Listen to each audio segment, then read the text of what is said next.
Take a break from your busy schedule and join Harold Sala for Guidelines, a 5-minute commentary on living. Kevin Kompelien and his wife were confronted with the "why has this happened" question when their son, then 12 years of age, was diagnosed with cancer. Years of Bible study or seminary provides a lot of knowledge, but there are times that only by going through the valley do we come to understand and experience the reality that God is enough. Speaking of this challenge to what he believed and taught, he says, "I found myself looking for answers. As I studied the Scriptures and prayed, I became more and more aware of the fact that I cannot explain to myself and others what God has not explained to me." When I was first confronted with the reality that this deadly disease had touched Brad's life, he said, I thought an answer to the why question was what I needed and wanted. Through the weeks and months of our cancer journey, I realized that wasn't what I really needed or even wanted.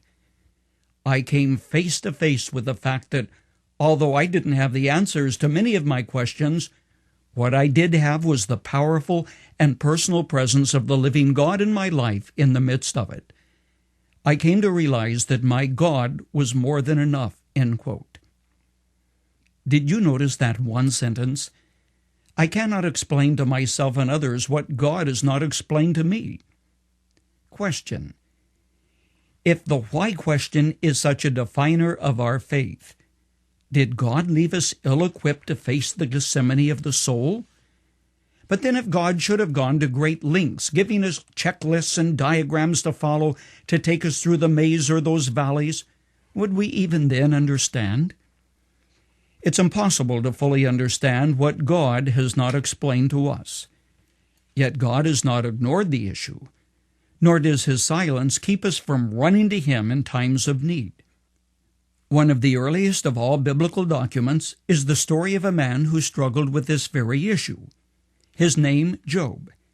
And even though he was upright, righteous is the term that the Bible uses to describe him, he lost his children in a natural disaster, his income and livelihood, his friends, even the respect of his wife.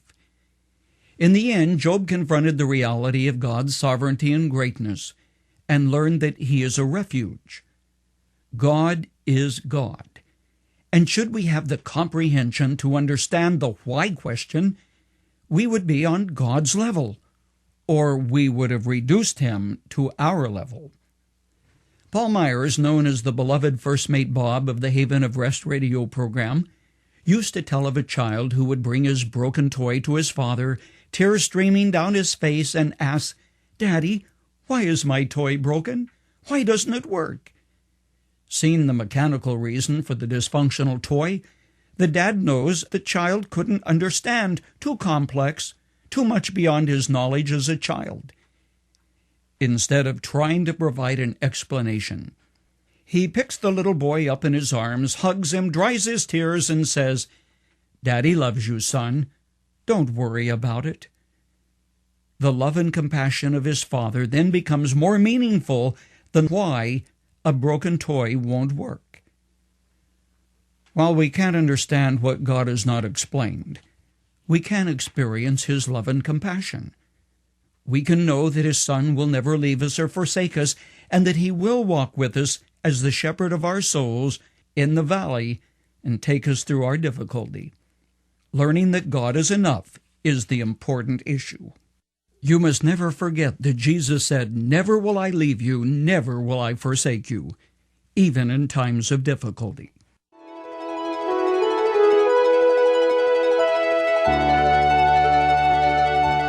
You've just heard Dr. Harold Sala with Guidelines, a 5-minute commentary on living.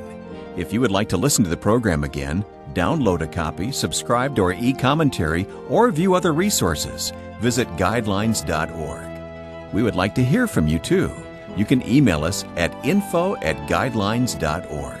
That's info@guidelines.org. Thanks for listening, and we invite you to join us again for the next edition of Guidelines.